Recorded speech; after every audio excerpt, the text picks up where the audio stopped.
They ate tomorrow. Then people started vanishing. 1. The first thing that disappeared was the old man's face. The villagers remembered that he had been there. They remembered that he was the first in the village to eat the fruit. But no one could recall his face. The night before, he had said, "We can turn tomorrow into today." There was a tree in the village. Numbers rose on the skin of its fruit. 2030.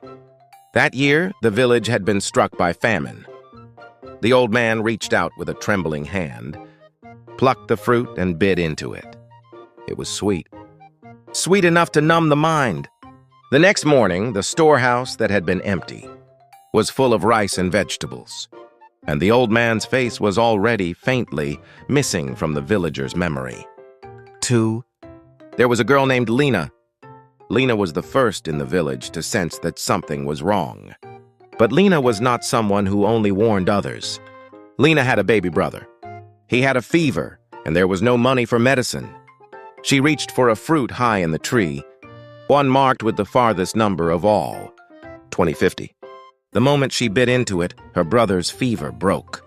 Lena became the one who ate the fruit, earliest and most of all of anyone in the village. There was no choice, she told herself again and again. 3. There was a man in the village who called himself the tree's caretaker. He never smiled. He simply sat at the base of the tree, quietly counting the villagers who came to ring the bell. One villager once asked, uneasy, "Is this thing taking something from us?" The caretaker answered, "I am taking nothing. You are simply borrowing from your future selves with their consent." Another villager asked about the old man's face. The caretaker turned a page in his ledger. There's no record of such a person. He was probably never here to begin with. No one could argue with that. The bell rang.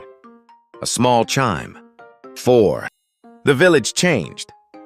No one tended the fields anymore. No one needed to work the fruit filled every stomach, erased every ache. The calendar in the square turned by itself. One page for every fruit eaten. The village still stood in 2030, but the calendar read 2040.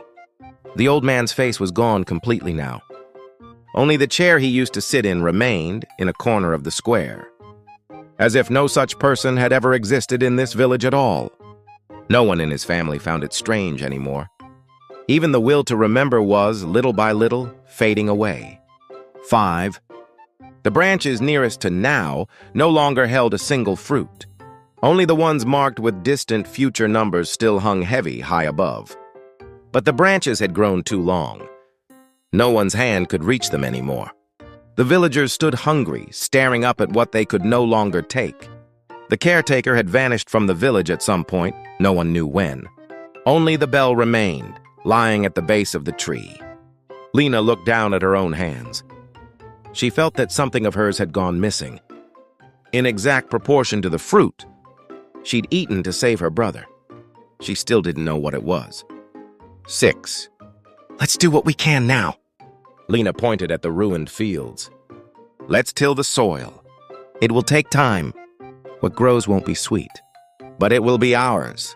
Really ours. A few of the children stood up with her. Most of the adults stayed where they were, still staring up at the fruit above. The soil was hard. Her palms ached. To a tongue that had learned the taste of that sweetness, even the smell of dirt tasted bitter. For a moment, even Lena looked up at the tree. If she just ate one more, today would be easier. Just for today.